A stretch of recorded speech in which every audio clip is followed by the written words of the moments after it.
You are listening to Leaders and Legends, a podcast featuring some of Indiana's most fascinating men and women whose impact has shaped our state, our communities, and us. Join us as we discuss their imprint on our history. Leaders and Legends is brought to you by Veteran Strategies Incorporated, your local veteran business enterprise specializing in public relations, media relations, public outreach, crisis communications, and digital photography. My name is Robert Vane, Principal of Veteran Strategies, former Deputy Chief of Staff to Mayor Greg Ballard, and Communications Director for the Indiana Republican Party. I'm honored to be your host for our discussion. Thank you, everyone, for joining Leaders and Legends, presented by Veteran Strategies Incorporated. This is Robert Vane, your local public relations, media relations, and crisis communication professional here in Indianapolis. Today, we are joined by divergent political buddies, but very close friends and have been for decades. Former Marion County Democratic Party Chairman Ed Treacy and Monroe County, as I recall. Yeah. And former Indiana State Republican Party Chairman and furniture dealer par excellence, Mr. Jim Kittle. Thank you both for being here. Glad to be here. Great. How long have you guys known each other? Let's just start that, because when I talked to a few people about who I was interviewing today, they shook their head like we can't possibly make the connection. So why don't you make the connection for the folks who are listening? Ed, go ahead.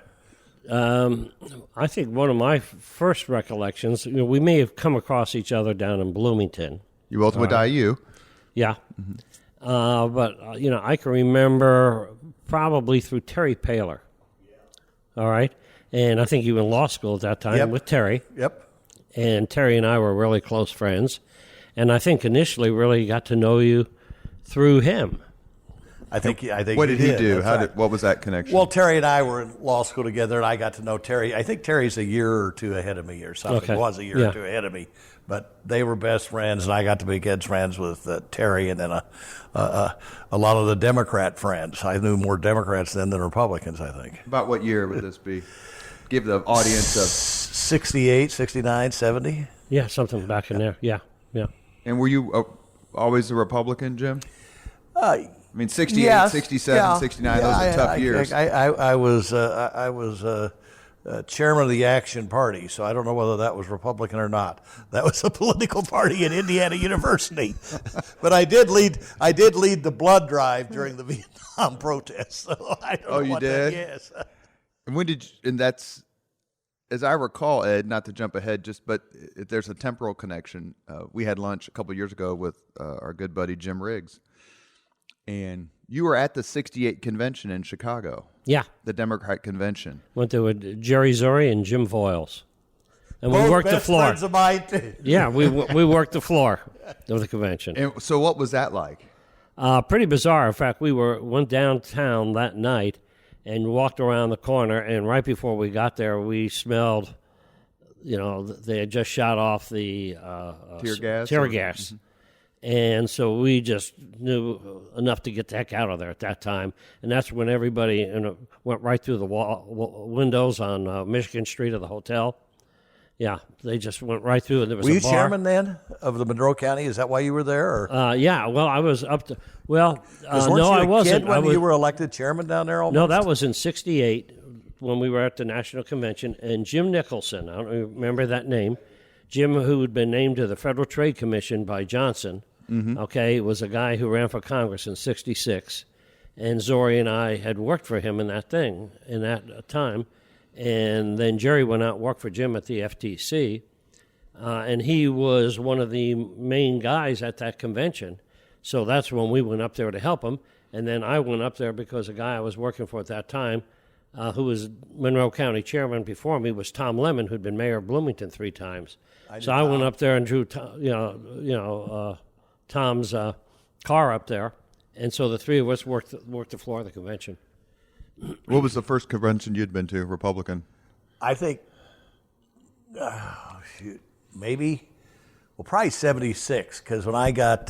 Kansas City, right? I really wasn't big in, maybe that's what it was. I wasn't doing that much. I came back, went to law school, but I loved it. I'd loved politics down at IU and everything, and Dave Frick called me and wanted to know if I wanted to work for a young mayor. It was Dick Lugar. And I did, so I got involved in his campaigns, his first that we lost and then the second, but then I became chairman of his political action committee and everything for about 10 years when it wasn't a paid First job. one he lost the Senate race in 74 where he lost to and then we won it, and then he then won we won in in 76 and then we set up the ground floor. Was it Harkey he yes. beat in 76? Then we set up the ground floor group that somebody had to give something. That's where I learned that you get people signed up for 4 years at a time to give money.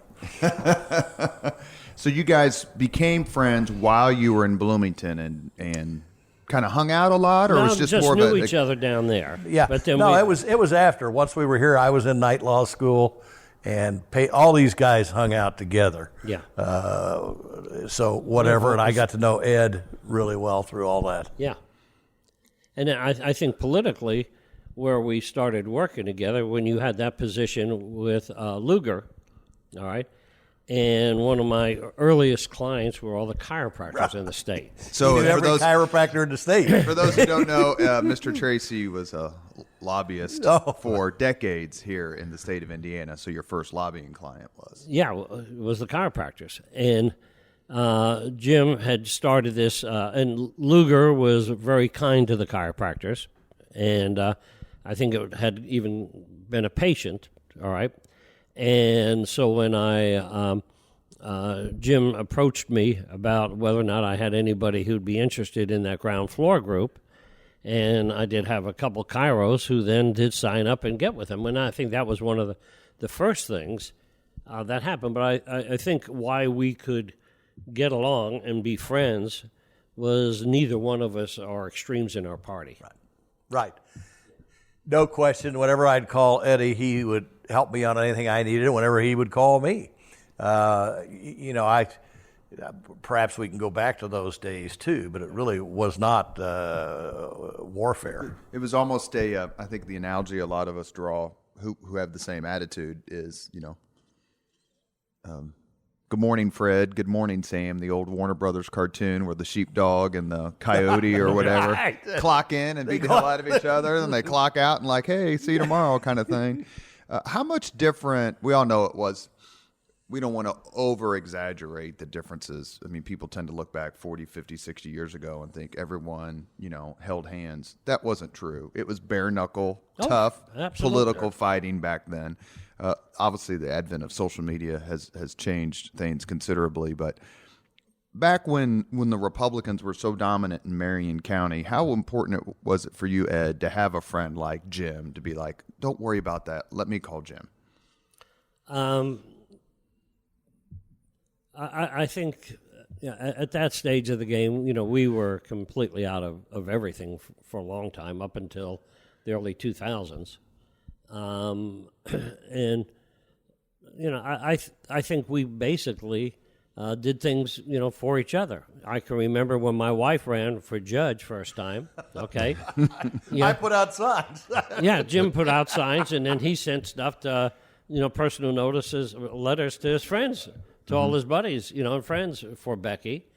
And then I got him in a lot of trouble when he and Evan By hosted a fundraiser for Louis Mahern for mayor versus Steve Goldsmith. Oh, in 91. And that caused him some problems for years.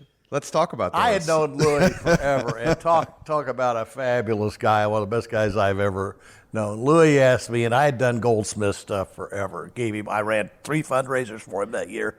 We ran this fundraiser. I gave him $500. $500. So I'm on a plane with Steve. You gave Louis Mahern $500, right? I'm on a plane with Steve, and he looks at me, how could you have done? I said, what do you mean, Steve? I ran 3 fundraisers for you. I did this. I've known Louis forever. He's not going to win anyway, but he's just a great guy. But I think it kind of goes beyond politics. Louis would have been a great mayor too. Did it ever come to pass? He mentioned something about Goldsmith, but where you got grief and had people say, "How can you be friends with Jim?" Especially like when Jim, you became chairman of the state party in, was it late 2001 or early 2002? No, you got grief, either one of you, because Ed you did were friends? protect me when I was running, which I didn't know what a state chairman even did when I ran. But I knew in that race, I started out of 16 votes. I had one, and I wasn't sure because I thought she might be going to run for chairman too. But all sorts of things came up, and Ed really somewhat never said anything bad, and somewhat protected me on there. He could probably tell the story better than I can. Well, I just told them that, once you get into this business, they will call you everything in the book. They will say, you've done this, that, and the other thing, from drinking to you name it, and they'll hang everything around your neck. And as I said, it's a pretty nasty ball game, and you probably in business haven't gotten into this kind of nasty stuff. And so I just tried to prepare them that you get into this stuff, and it's going to get real personal. We're sitting here, and leaders Ed and said legends. something. Ed did say some things when things came out and whatever. Were nice. I mean, he obviously was Democrat chairman or whatever, but he's been a great friend, the same as I am with him. We're here with Jim Kittle and Ed Treacy. So in 2000, we'll skip ahead to Jim, and then we'll go back talk about Ed and your time as chairman. So in 2001, you decide after multiple consecutive losses that the Indiana Republican Party shouldn't suffer 4 consecutive losses in the gubernatorial races, Evan Bayh or no Evan Bayh, or Frank O'Bannon. So you decide to run, and then you become chairman of the Indiana Republican Party. You said that Ed gave you some advice or talked to you. Ed, what did you think? Did you think, we could be in trouble because Jim knows how to get things done? Well, I knew he could raise money. I didn't know that he knew how to run a party or not, but I knew he knew how to raise money, and that's the basic thing that they needed. Because I can remember just on another side thing when I had several clients who, and as a lobbyist, I had clients who gave on both sides. Sure. And my job was to get things done for my clients, regardless of my own political feelings. And so I had some clients that donated significant dollars to the Republican Party. And when a new Republican chairman before Jim came in, I helped get one of my clients to make his payroll because he couldn't make his payroll when he first started. Mm-hmm. So, you had to, do what was in your client's interest, and that was in my client's interest. And I got along, extremely well with Bob Orr when he was governor. I mean, he... Really? Yeah, there was a major issue for one of my clients, the chiropractors, and we had a huge problem, candidly, with Governor Bowen, who just hated my clients with a passion. Okay. People who don't know, Bowen what was he? I know he's a medical doctor. What was he? He's an MD. He was an MD. Right, but was he like a general practitioner? Yeah, and he just hated the chiropractors. And so when Bob Orr ran, his chief counsel happened to play golf with his chiropractor every Wednesday. And so when I went and met with him, and then his driver, at that time, Ken Cochran, Ken's brother was in chiropractic college at the time. So the stars aligned. So they all aligned, and he said, well, what do you want? I just said, I just want the chiropractors to get out from under the MDs and have their own licensing board. And he said, well, what do you want me to do? I just said, nothing except stay out of the fight, and if I get it on your desk, to sign it. And he said, I got no problem with that. And as a result, then when he ran for re-election, my chiropractor supported him. And you probably encouraged that, I would assume. Yeah, I mean, I told my clients to do what was in their interest. And at that time, so what happened was, and I was Democrat district chairman at the time, but that was a separate thing. I told my clients what was in their best interest, and they did it, and they held a big fundraiser for them. So the rest of the guys in the governor's office looked at me as pretty friendly. Good guy. Guys like Bob Grant, Grant. and Darlene Sherman, and let's see, Lubbers was there, and those guys. Oh yeah, and Hammond. so I had a good relationship with those guys simply because they knew I wasn't doing my politics; I was doing my clients' politics, and they respected that. Did you guys ever catch any grief from your own party? Like, how can you be friends with him, or you're letting your friendship with Ed or your friendship with Jim get in the way of what you're supposed to be doing as county or party, state party chairman? And if it did, how did you handle it? I just thought it was another business. It's my friend. Screw Well, off. I really did, because I honestly was more of a finance guy and not as political. And Ed was right. I knew nothing about running a party. This whole thing started after the McIntosh race, and we raised twice the money, and we got beat by 8, 10 points. And I think I came to the conclusion anyway that I either ought to stop doing this, because it was getting to the point where nobody would return my calls. Because they thought I was asking a story. I did the main fundraising for Mutts, and after that was over and we had lost, I sent out an invitation to my 40th birthday party. Sherry did, my wife, and we kept getting replies back. Yes, they'd be there, but they said we didn't see, Jim, how much it was going to cost. So I realized I'd been doing it too much. So then I laid out what our Attorney General, you're my good friend, ran and got Pearson mashed. So anyway, I had laid out, but Al Hubbard got me involved with McIntosh, and I had actually known David forever and supported him in Congress, and we convinced him to run. But after seeing that, I learned a lot, and I realized without an effective state party, it would be very difficult for somebody to come in and run for governor and actually do everything the party had to do and everything a candidate had to do. So either we would get a group together, which was the Phoenix group, and reinvent the Republican Party from the outside. I had no intent to become chairman. I didn't want to be. But unless we did that, then I was going to start to raise money for St. Vincent's or something else, because politics and these races are a lot like a one-day furniture sale, and you work for a year or two, and if nobody shows up, you're out of luck. And I was tired of that.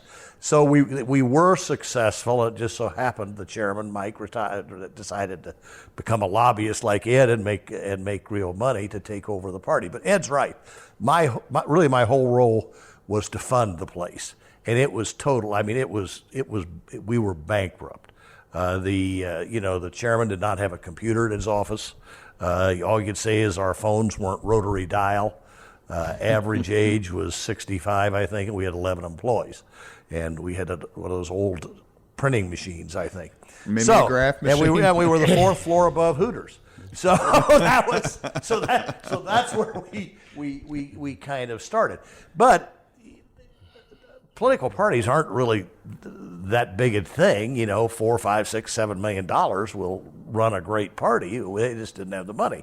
And you can get caught up on technology overnight at that point in time. So really, I came in to raise money, but I brought in some kids and my best friend Fred Klipsch, so Luke Messer, Jennifer Hollowell became my executive director. Jen was political. Craig Kunkel was finance. We brought in a CFO for 6 months who had been CFO for Galleons because the books had never balanced. We had 2 lit majors who were handling accounting, and they thought if you put it in, it would come out all right. And our head it was the funniest thing, because the first thing I had to do, we had a head for Spanish or Spanish outreach, and he couldn't speak Spanish. I said, what are we? And he was kind of a handsome kid. He was a lit major, and the ladies on the state committee liked him. So we had some reorganization to do. But the main thing was then just blocking and tackling what any political party, and we started the following year, and the state party had never been involved in mayoral elections. But we knew if we were going to win the governor's seat, we had to have a statewide network. So we picked 21 mayors, didn't know whether we'd win any. Well, we knew we'd win some, but didn't know how many we would win, but knew we would put in place. And we ended up winning, I think, Jen can tell you, 13, 14, 15, and some turnovers. But where we didn't win, up in Fort Wayne, we still had a complete organization. So then when we could recruit somebody that had what I said, the intellectual ability, the political acumen, and the business acumen to take a state that was kind of at the bottom and bankrupt both financially and from folks working over there, because whenever you have a party in control too long, you immediately, and the great thing about Evan is, one, he was young, and two, I think Ed would agree, or I think he was really outside the Democrat process too. So he came in and brought all these young people like Bart, et cetera. Mayor Hogsett. Yeah. Moreau and all those guys. He brought all of them in, and so they kind of cleaned house. But if you're there for 16 years, you run through most of the good people, and you get down to folks that maybe aren't quite as good. So when Jim took over the party, did you? I don't know who would have been chairman in 2002 on the Democrat side. It wasn't Kip. Who was it? No. Was it Joe Andrew or no? No, it was after him. No. It was. Oh shoot. Anyway, I guess my question is... He was a great guy. I was a good friend of his, too. Still is. Was Kip the chairman then? No, it wasn't Kip. Kip was chairman in 4. I know. 4? Kip 2. Okay. But I guess my question is, did you, when Jim took over as chairman of the party, do you remember telling people, you guys better get your act together because this guy can make things happen? Yeah, and I knew he'd be able to raise money. And that was for one of the funny stories, though.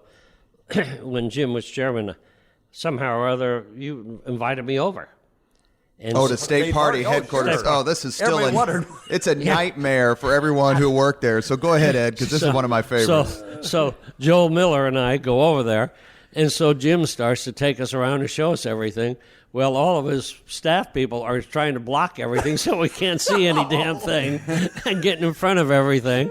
And who was it? That was Jennifer Hollowell. Hollowell was the one who was like, Jim, what the hell are you doing? And Jim's like, hey, Ed, look at our voter file. Look how computerized it is. Who's your chief of staff then? Luke Messer. Luke Messer, yeah. And Luke is just saying, no. And Jim said, cuz he's my buddy.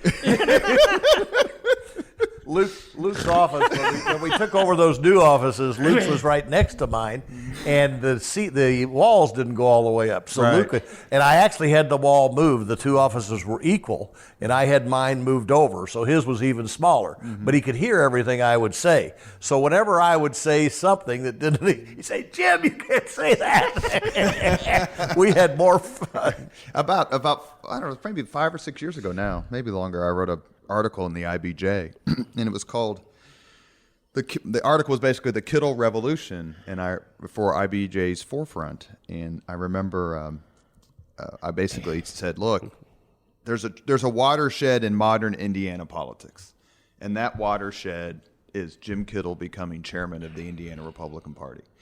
And I believe, I'd have to look it up again, but you became chairman, I think, in 2002. That was your first election cycle. And that's when the 3 statewides won, and you really started to have some momentum.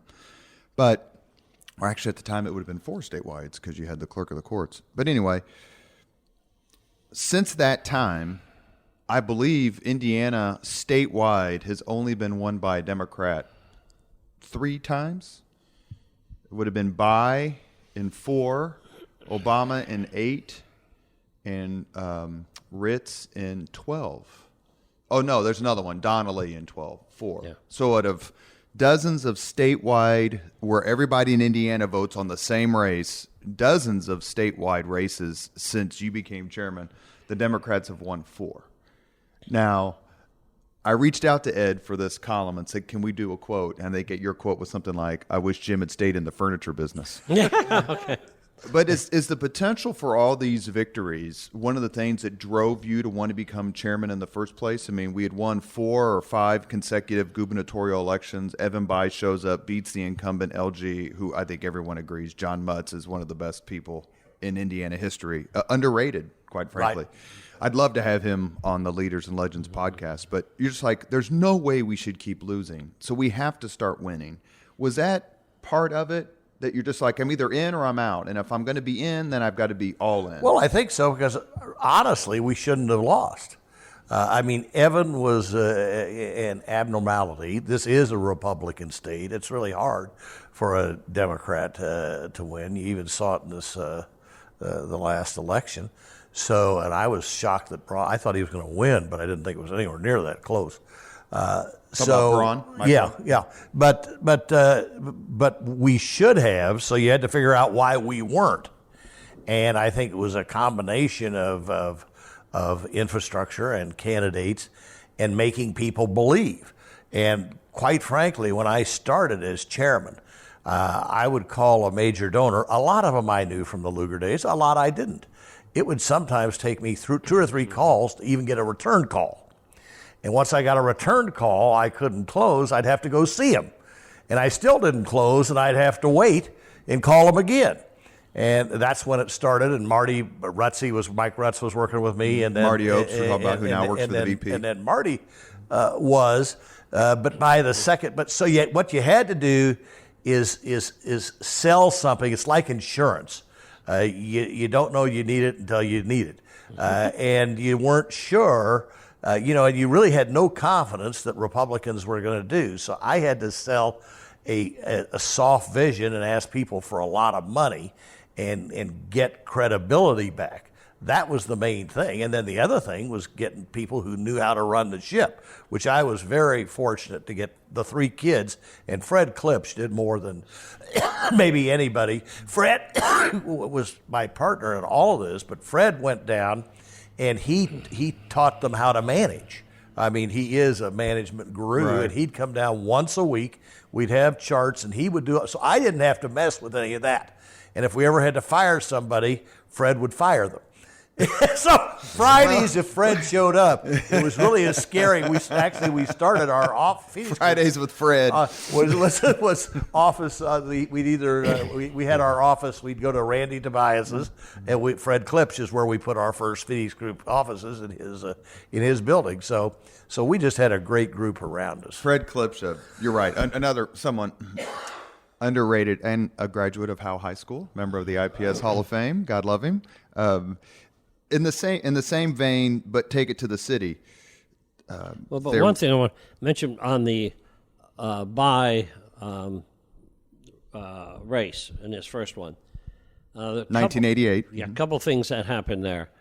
One is he knew that the Republicans, because of the institutional knowledge, would be able to find out how much money he had, and Evan hid his money out of state when you could do that. And so his political or personal money? No, this is his political money. Political money. It was kept in a bank out of state. And so the Republicans did not know how much money he had, and he was able to compete, and they had no idea. Did he have as much? I did the top dollar fundraising. He had the money, and he kept it out of state, so they didn't know, how much money he had to compete.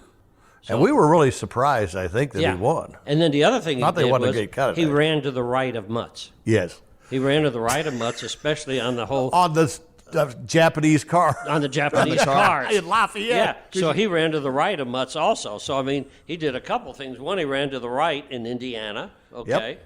And then 2, he hid his money. So, he did a couple of very smart political things. And that was also the year that... Birch was a beloved guy and a great guy. Yeah. Bush won in 88 handily. Lugar won in 88 handily. And Bai somehow won that year. But fast forwarding it to 99, the Republicans had won 8 consecutive mayoral elections. I think that's right, starting with Lugar in 67. And along comes Bart Peterson. What did you think against Sue Ann Gilroy, who obviously Jim has known forever and was Secretary of State at the time and friends of Dick Lugar? What did you think of that race and okay, now's the time? Well, number for the one, Democrats to win, Sue Ann killed herself in her announcement speech. They asked her if what her vision was for being mayor, and her response, if I recall, was, "I haven't had a chance to have a vision yet." Okay. Oops. Okay, yes. And so, what do you mean? You're running and you have no idea of what's happening. And one of Bart's very smart things that people probably don't realize in retrospect was in the year before that, he went to Julia Carson. And he became Julia's campaign chair the year before he ran for mayor. So he went around the whole city and all the, African-American communities in every place, for Julia.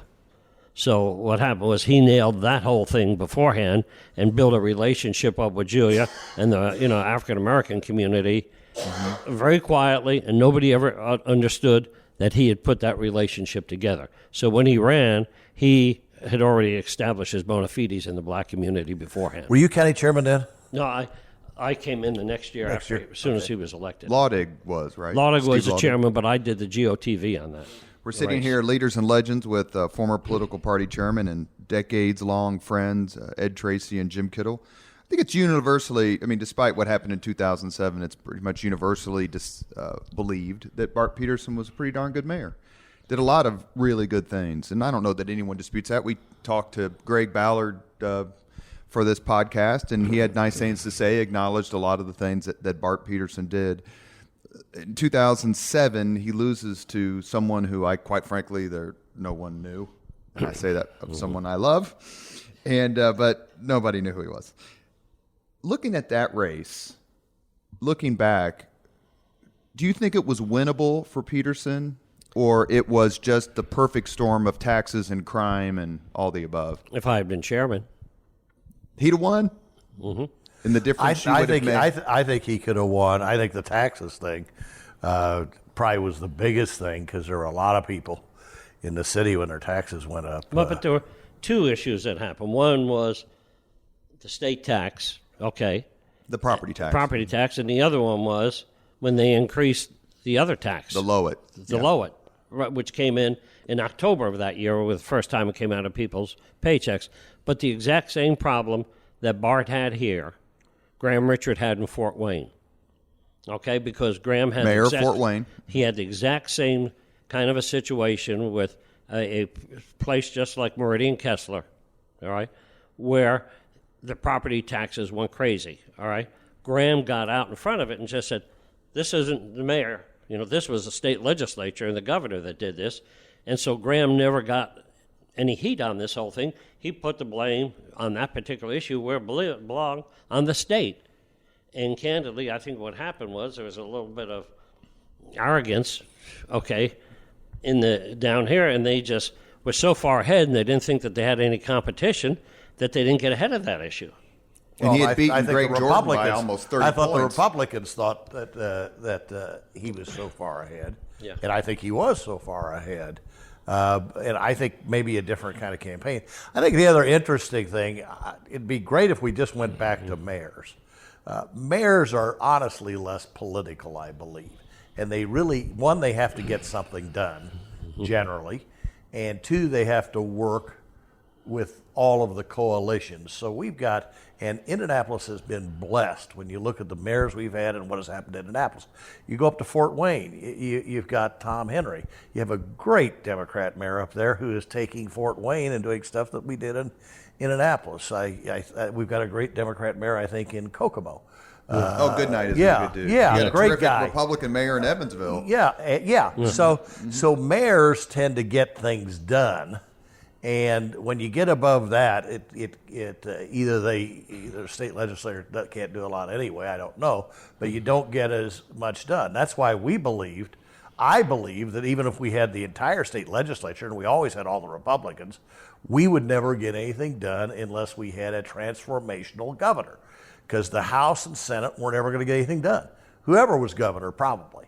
So having a Mitch come in, who is a transformational, like a Dick Lugar, I believe, kind of governor, and then you set a course that, as long as people don't really screw up and get off that course, your state's going to probably pretty well run. But the legislature does not seem to.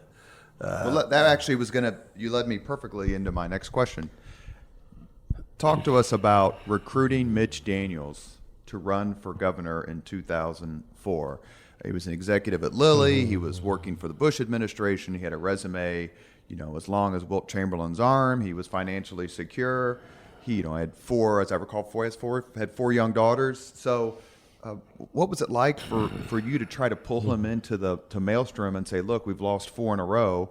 Now you've got Kernan to deal with because of the tragic death of much stronger much stronger guy than what Frank would have been. And he couldn't have run anyway because he was into the second term. And then Kernan had announced he wasn't going to run. I know, which was wonderful. And then O'Bannon dies, unfortunately, so Kernan becomes governor, decides then he is going to run. Right. And so, but what was it like? Take us through to the extent you can, saying, Mitch, we need you. Well, Mitch was part of the Phoenix group and the vision because he knew he wanted a Republican administration. But he was heading off to Washington, which was great. He's very, very loyal. He was very loyal to Bush. And originally, Mitch was not going to be our candidate. He was certainly an advisor, but we set the Phoenix group and everything. But when when the one person we had really considered might run decided he for sure didn't want to run, and secondarily wasn't sure he wanted to be governor. So we were kind of SOL at that point in time. So that's when a group of us, Hubbard, Tobias, Grand, whatever, started to approach Mitch. And I think one of the reasons Mitch wouldn't agree until he got certain things done with the president, and he wasn't going to agree anyway. And we went out there 4 different times to go to dinner with him, of which he never paid for one. He had a place. But we went out a government employee. met with him 4 different times to convince him. But fortunately we were able to because I'm not sure who would have beat Kernan except for Mitch, and we didn't win by a landslide. So I don't think, and Mitch ran a campaign that was so unique, and now people are copying it, but I don't think you can copy because you're not willing to sleep in a farmhouse or the barnyard, which he did. So I felt if we were going to do this, we had to have somebody first that could win, and we had some other really good people who wanted to run, but I'm not sure any of them would have beat Kernan. Kernan's a uniquely popular person. Great and his background. War hero, a great guy. Mm-hmm. So Notre Dame. Mm-hmm. So anyway, I'm not sure any of them would have beat him, and there was no reason to do this if we weren't going to win. And I think we needed a unique person, and I think Mitch turned out to be that person. If all the stars were aligned. Were you surprised when he decided to run? I mean, did you pay much attention to statewide politics because you were working so much in the city? Did it matter to you one way or the other? Oh, for sure it did. Yeah, and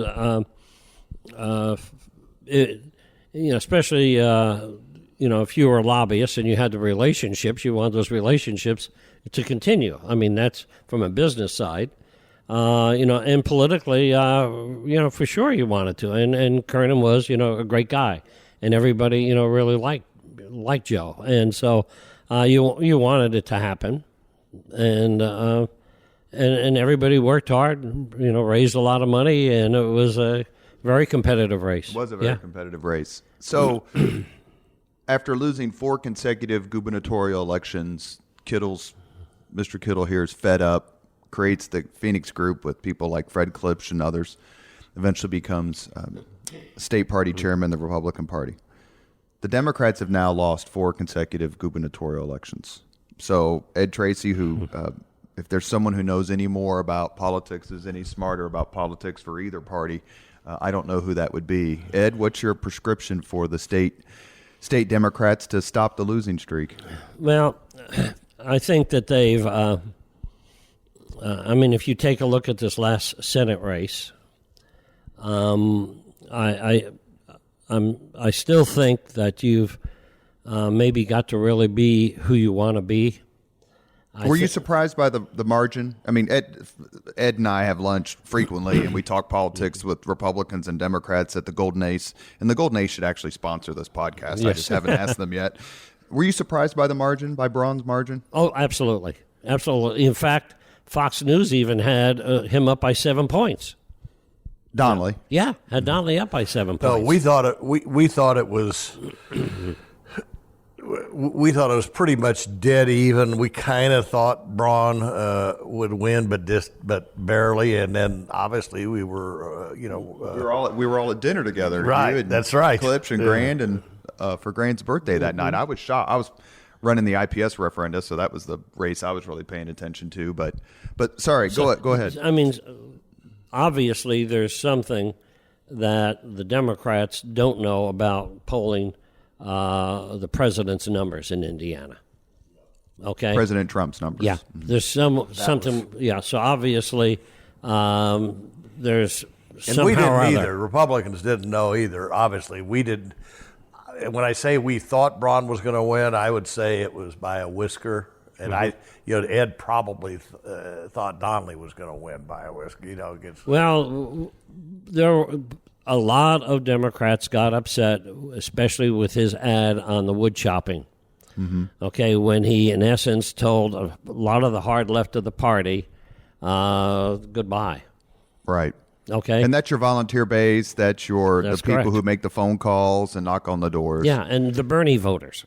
Right. Okay, so he an awful lot of folks got upset with that. A lot of folks got upset with him going along with the wall. So there was a lot of people got upset with that. But he didn't vote against Kavanaugh, though. So I mean, he voted for Kavanaugh. But I mean, you still have with the wall. I mean, there's still a lot of Latino voters here. Right. And why would they go ahead and be for him when he's absolutely trashing them with the wall votes? But it's in a Republican. It seems to me it was an easier task. And correct me if I'm wrong, Jim. We have a few minutes left. For someone to come in like Jim and rehabilitate the Republican Party at every level, including candidate recruitment, in a Republican state, than it would be for John Zodi, who is one of the nicest guys you'll ever meet.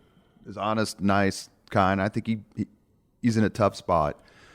But it would be tougher for a Democrat to come in and try to duplicate what Jim did for the Republicans because Indiana is a Republican state. So you can't exactly use the same formula, but it doesn't mean you can't use kind of the same energy or ideas. Well, that's kind of what I'm getting at with you. I think we're a little bit back. Excuse me. I can remember I was on the state committee through the 80s. State Democrat Party committee. Mm-hmm. And we hadn't won anything, for like 16 years or so at that stage of the game.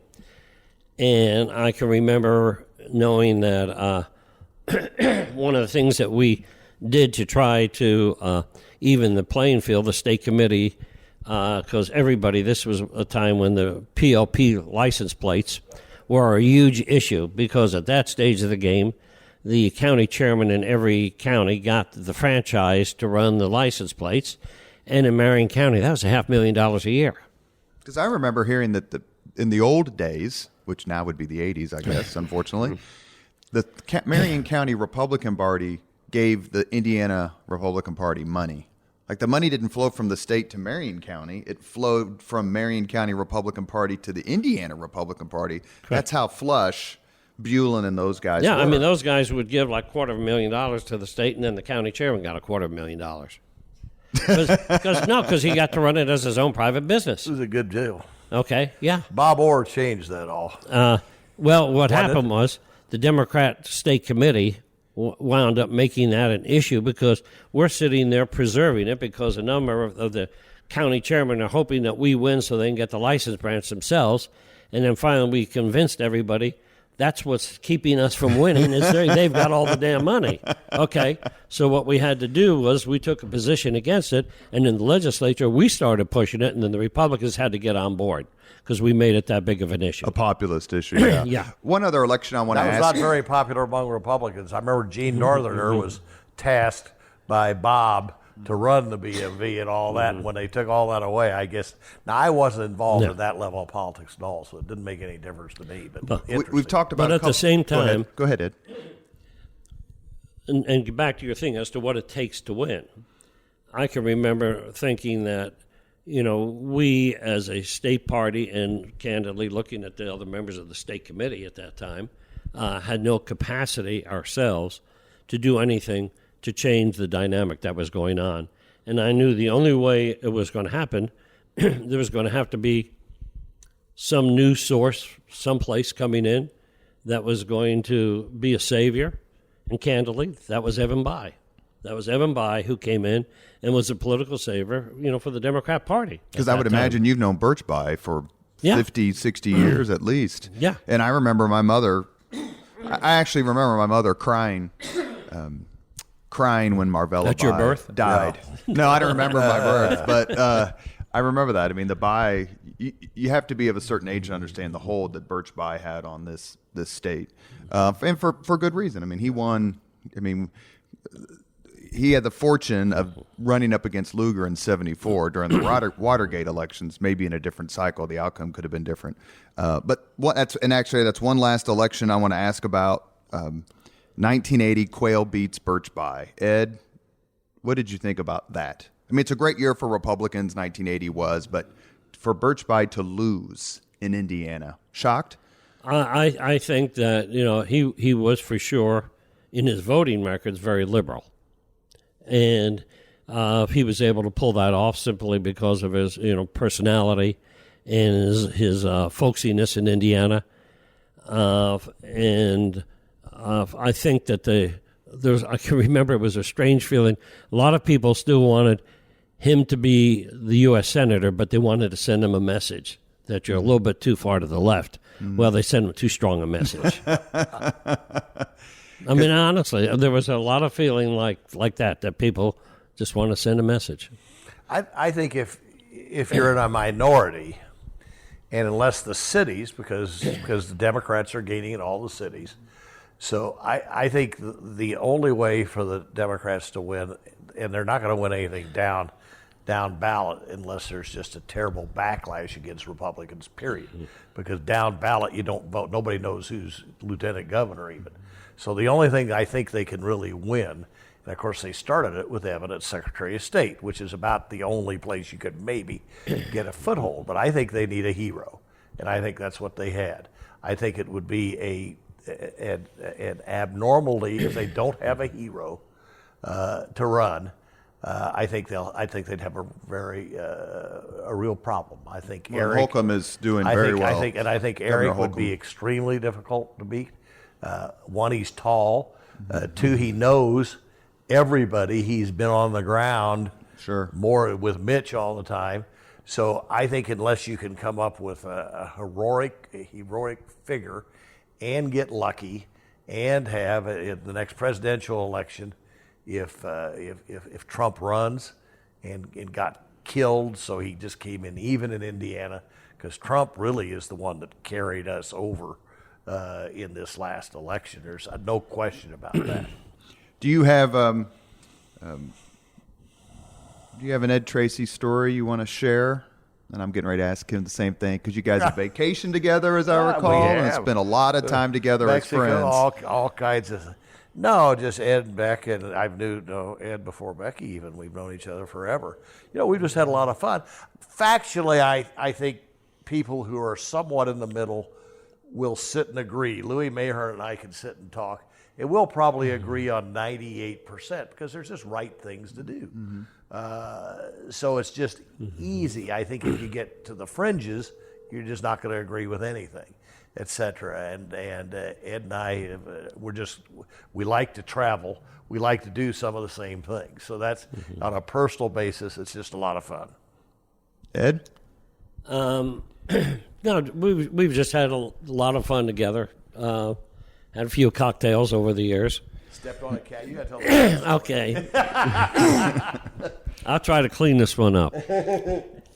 We're down in Mexico, and we've in a bar, and we've there's I think 3 couples, and Jim's sitting there and espousing something about how wonderful Mexico is, and really enjoying Mexico. Except for certain things, which don't need to be named. And all of a sudden he stands up and he's just expounding on things more and more. Next thing we know, there's this screeching going on. And, I mean, it's just gone crazy. And then everybody's looking around and looking at Jim, and he's still talking, but there's this screeching going on. And I looked down and I said, Jim, I said, you want to stop the screech? I said, what? I said, you're standing on a cat's tail. Okay. Yeah. And the cat was attacking, but the chair leg was in the way between he and Jim, and so it was attacking the chair. And not Jim. It spared Jim. So as soon as he lifted his foot, things calmed down quite a bit. We're here with Jim Kittle and Ed Treacy, longtime political friendly adversaries. We're at the end of the podcast. We always end the podcast here, Legends and Leaders, with the same 5 questions. So I'll ask a question, and then I will alternate the answers, and they're harmless, trust me. So what was your first car? Start with Jim. A red Chevrolet Monza with a 98 horsepower engine. What year? And glass packs. It would have probably been when I turned 60. I think it was the first year Monzas came out. I don't even know. I can't picture that. So you have to. They were supposedly the most dangerous car ever built. They had the engine in the back. Worse than the Pinto? It may have been too. Ed? It was a 52 green Pontiac. You buy with your first job, or? Yeah, $250. Okay, second question. We'll start with Ed. What was your first concert? Boy, that's hard to remember because, growing up, there really weren't concerts. But like in college, where you bought your own ticket, not where your parents took you to see. I mean, I went in the service, so I came back, so I missed an awful lot of that because I was a lot older when I came back. In the Navy? You were in the Navy? Yeah, I was in the Navy. One of the first ones was here in town here when I saw Frank Sinatra here. About what year, you think? Oh, that would have probably been in the probably in the 70s. 70s. Yeah. Jim? Had to be at IU, but I don't, because there weren't really concerts in Indianapolis, so it would have probably been down at IU at the auditorium. I don't have any idea. Mayor Ballard's response was also down in Bloomington, Sly and the Family Stone. Oh, okay. Which is the most astonishing answer yet. If you could recommend any book to your friends to read, Jim, what would you recommend? Younger Next Year by Conley and whatever. It's a lifestyle book that will change your life. It's not a diet or anything, but it's just kind of, it's not religious really, but it really is a lifestyle book, and I've given it to a lot of friends. I just read it about 5 or 6 years ago, but that's an odd pick probably. Not at all. Actually, he gave that book to my wife, and she lives by it. Really? Oh, yeah. I mean, Becky exercises at least 6 times a week and does everything and has followed that. So Jim and Sherry sent us that book after we had dinner one night, and she swears by it. Well, good. And she's getting ready to retire from the bench. Correct. Yeah, she's got 2 more days after today. For you? Mine, and I've given this to a bunch of people, and it's Peter the Great. The Massey book? Yes. It's just phenomenal. I mean, if anybody wants to understand Russia, going back to 1700 all the way to today, you read that book and you tell the Russians there's nothing you can ever reason with a Russian. Okay? They do not reason. The only thing they understand is muscle.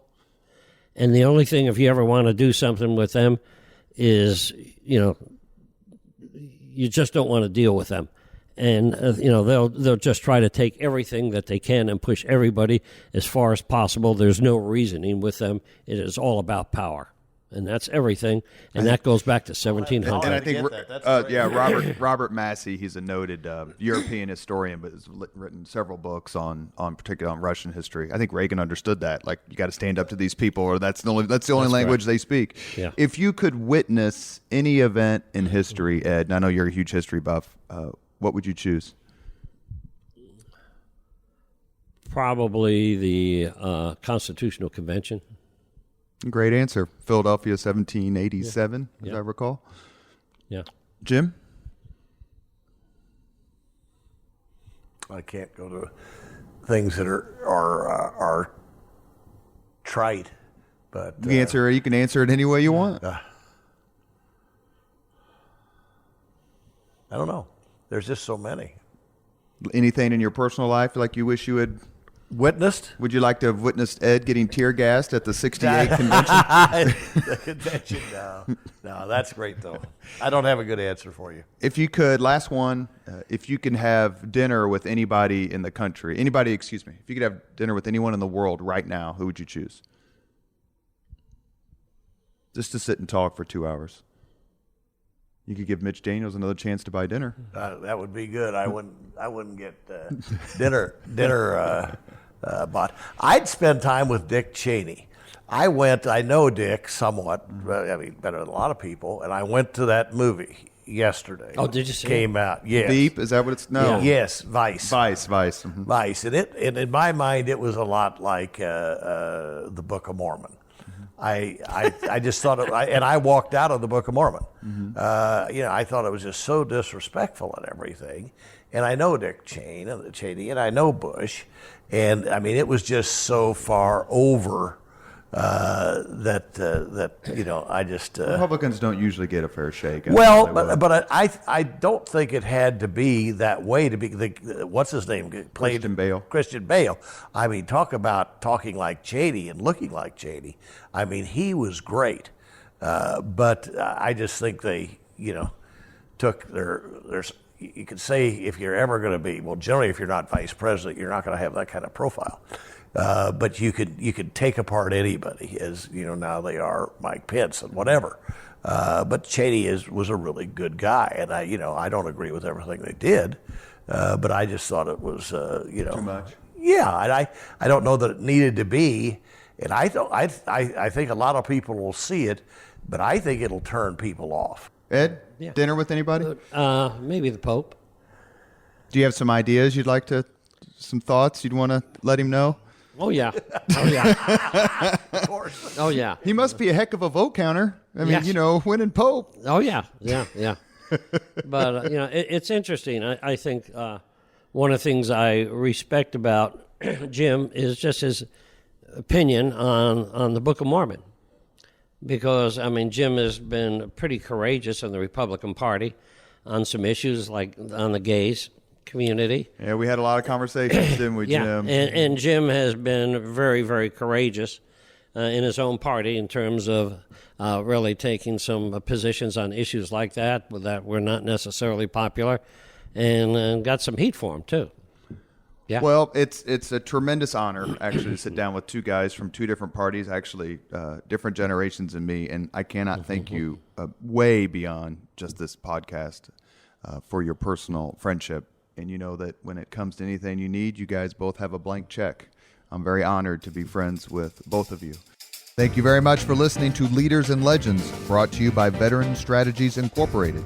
If you want to contact us about this program or our menu of public relations services, please send us an email at robert@veteranstrategies.com. That's robert@veteranstrategies.com.